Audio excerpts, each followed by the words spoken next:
पहले बिल्डिंगे का पूरा लोड दीवार रोकता था, अब तो दीवार का मतलब ही नहीं है। आप सर अंबानी का इंटीरियर किसका बनाया? 2-3 मंजिला बनाना है, बस वही लाल ईंट का यूज कर रहा है। अदरवाइज में लोग फ्लाई एश ईंट का यूज कर रहे हैं। और जिसको ज्यादा बड़ी बिल्डिंग बनानी है 10, 20, 50, 60 तल्ला, वहां पे घर मकान अब ऐसे बना दिए गए हैं कि भूकंप के दौरान क्लास चलते रहो। 20-20 तल्ला बिल्डिंग, हाँ सिस्टम बना दिए हैं सब ना, वो सब बिल्डिंग में हिलने नहीं देते हैं। सब जो पिलर होता है ना,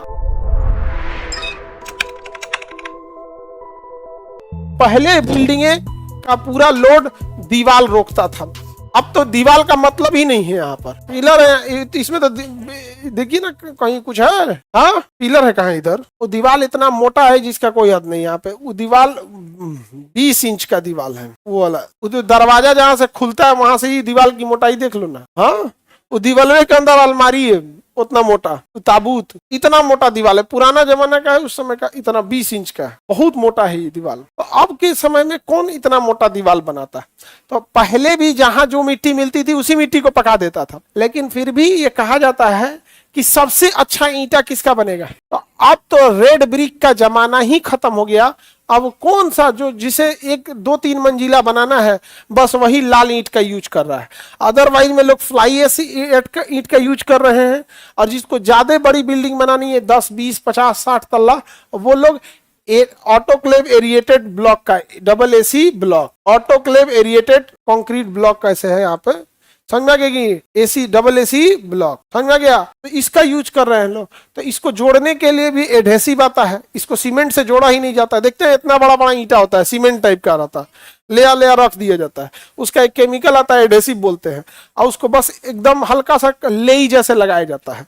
तो ऐसे लेई जैसे लगाएगा और उसको पानी से भिगाने की भी जरूरत नहीं है, लेई जैसे लगाएगा एकदम इतना पतला लगा के ऐसे मार देगा। जैसे सीमेंट का घोला कैसे मारा जाता है वैसे उसका एडहेसिव होता है, उसका घोला मारेगा, उसके ऊपर रख देगा, हो गया, दीवार जुड़ गया, खत्म कहानी। इतना बड़ा रहता है तो लेबर भी कम लगते हैं। रीजन क्या है कि जितना छोटा पार्ट में कीजिएगा उतने बार वो नापेगा, वो यहाँ रखेगा, फिर यहाँ रखेगा, फिर यहाँ रखेगा, फिर बीच बीच में मसाला भरेगा, फिर काछेगा, तो जितना दरार बनेगा फिर प्लास्टर में उतना मसाला खाएगा वो, नहीं समझे? तो बड़ी बड़ी बिल्डिंग में क्या कर रहा है, पिलर पे डाल दिया, ऐसी ब्लॉक खड़ा कर दिया, और उसमें ज्वाइंटे नहीं दिखेगा, ज्वाइंट दिखबे नहीं करेगा। कौन सी का प्लास्टर, सीधा पुट्टी मारो ना, कौन सी का कमजोर होगा, ऊपर मार करना है का, मजबूत होता है वो, ऐसे कैसे कमजोर हो जाएगा यहाँ पे। अब जब आपको गिराना ही है घर तो कुछ गिरा सकते हैं। आगे बढ़े। AAC ब्लॉक जो होता है बहुत हल्का होता है, समझ गया?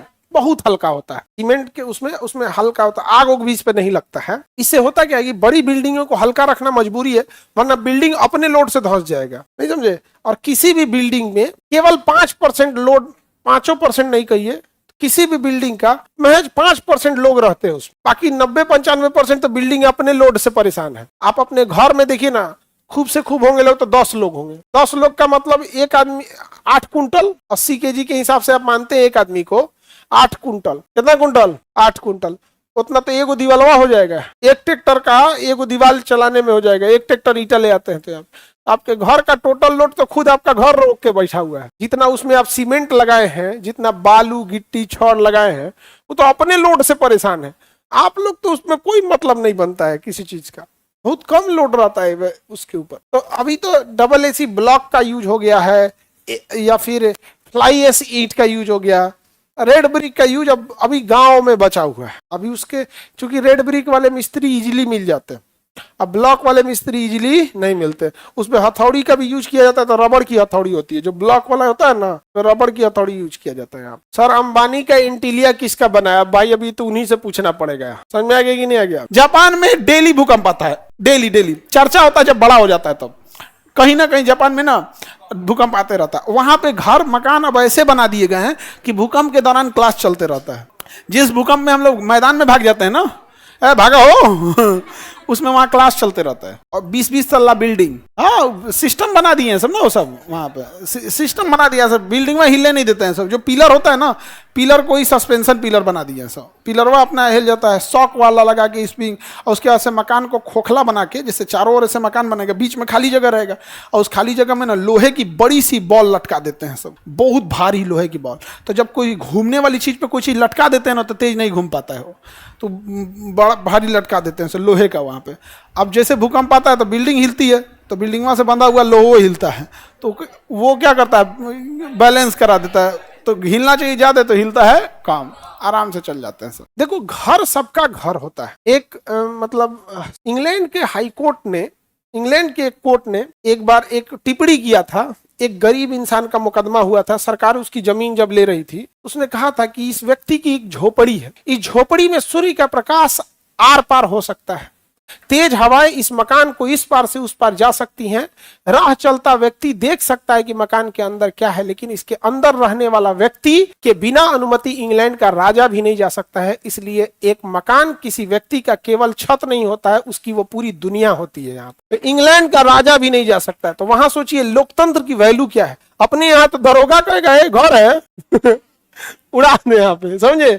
पढ़े लिखे लोग भी उतना कम है ना यहाँ पे, वरना वो भी अगर दिखा दे कि भाई आप वारंट लाइए, सर्च कर लीजिए, नहीं तो फिर हम आपके खिलाफ एसपी के पास कंप्लेन कर देंगे। हाँ, अभी सुप्रीम कोर्ट ने भी तो बहुत डिसीजन दिया ना घर वगैरह वाले मामले पे कि आप न्यायपालिका में हस्तक्षेप न करें यहाँ पर। तो घर सबके लिए होता है यहाँ पे। बाहर वो भले मजदूर है, लेकिन घर के अंदर वो अपने घर का राजा है। तो किसी से आप उसका साम्राज्य नहीं छीन सकते। बहुत बड़ी चीज होती है घर मकान, यहाँ पर ये चीजें। और गांव में, गांव और शहर में तो एक समझौता है कि शहर ने कहा लोगों से कि आओ यहाँ जी लो, लेकिन याद रखना बुढ़ापे का सहारा तुम्हारा गांव ही बनेगा। तो शहर किसी को अपने गोद में ज्यादा दिन नहीं रखता है। लोग नौकरी के तलाश में चाहे जितना भटक ले, देखना रिटायरमेंट के बाद कहते हैं कि अब सुकून से रहेंगे, पूरी जिंदगी बिता दी, अब आखिरी पल में तुम सुकून ढूंढने आए हो।